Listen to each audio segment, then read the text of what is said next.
canug yar ayaa hooyadiis dhimatay markaasuu aabihiis xaaska la gursaday maalin maalmaha ka mid ah aabihiis markuu shaqada ka yimid ayuu wiilkii la fariistay wareystay wuxuu ku yidhi hooyadaa ku dhashay iyo hooyadan maxay ku kala duwan yihiin markaasuu wiilku wuxuu yidhi hooyadeydii dhashay been bay ii sheegi jirtay ama hooyadan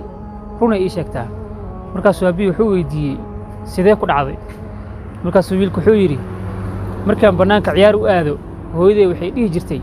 orod soo ciyaar laakiinse waqtigaas haddaad ku imaan weydo ogow cunto kuma siinaayo anigana iska soo ciyaari jiray waana soo daahi jiray waayo hooyaday ku kalsoonaa intay isoo raadiso ayayna cunto isiin jirtay ama hooyadan shalay ayay waxay ugu tiri orod soo ciyaar haddaad imaan weyso waqtigaas ogow cunto kuma siinaayo ilaa haddana waa gaajaysanaa aabo subxaan allah marka aabooyinka waxaa kula talinayaa awlaaddooda inay ka warqaayaan